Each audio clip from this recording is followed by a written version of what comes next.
The coin toss lottery is a very simple one. It only has two possible outcomes, and each outcome has an equal probability of occurring. But not all lotteries are going to be that simple. So here we have an example of a slightly more complicated lottery. In this lottery, there are four possible outcomes, and each outcome has a different probability of occurring. To calculate the expected value, I've put together a table here. You can see on the left-hand side we have a column labeled P. That's the probability of each outcome. In the middle we have the column X, which is the payoff for each outcome. And then to the right there is a P times X, or probability times payoff column. That one is currently blank. We'll fill it in just a second.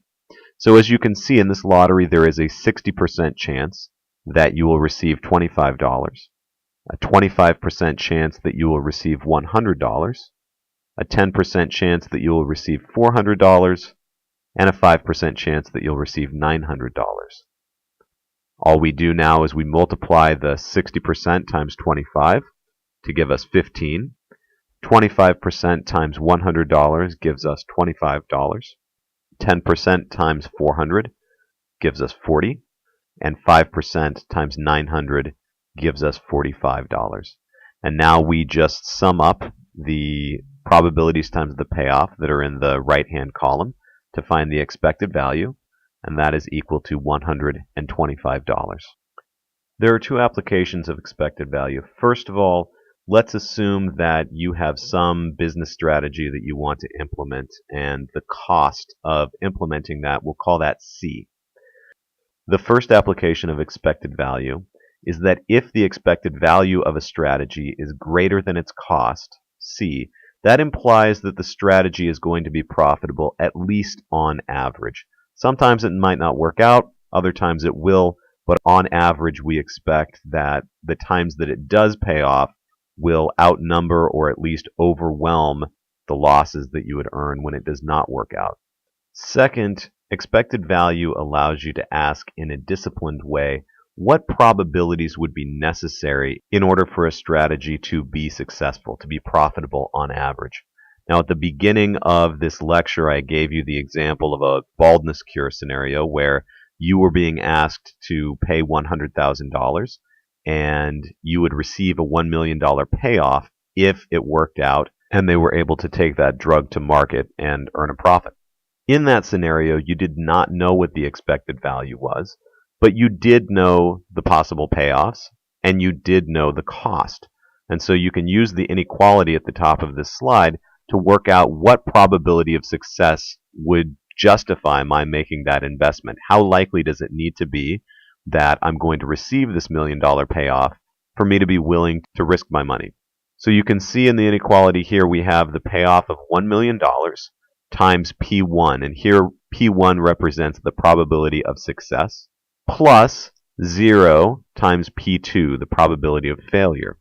That sum, that expected value, needs to be greater than $100,000.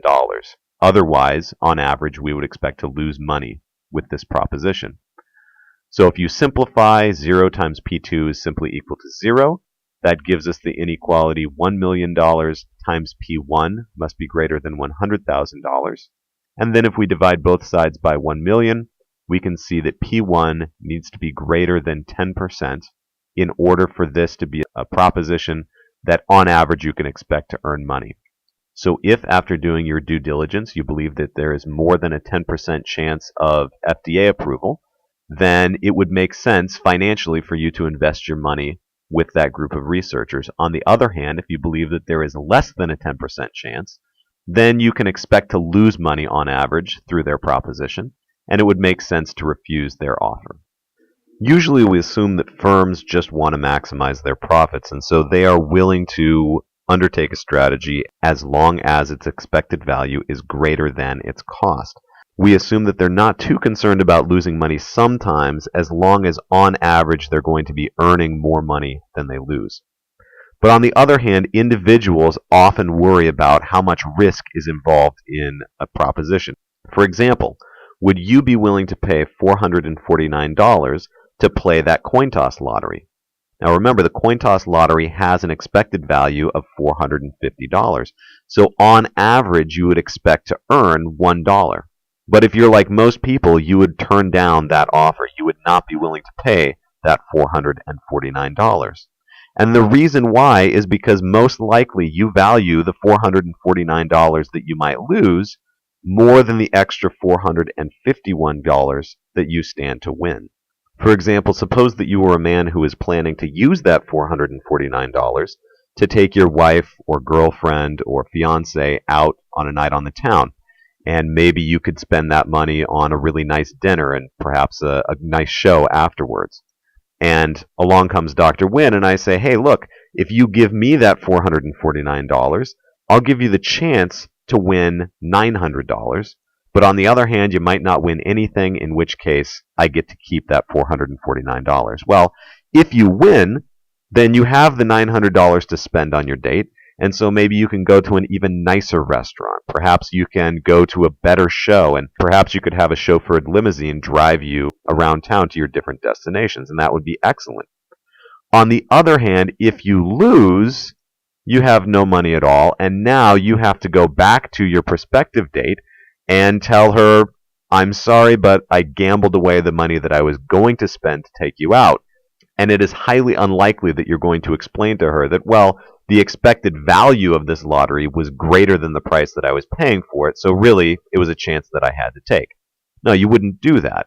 So the lesson here is that the enjoyment, the extra enjoyment that you would gain out of an even better date, is less valuable to you than the horrifying prospect of having to cancel the date altogether. So in general, we would say that most people value what they already have more than what they could gain. This means that if we're going to analyze individual behavior, we have to bring in the idea of utility.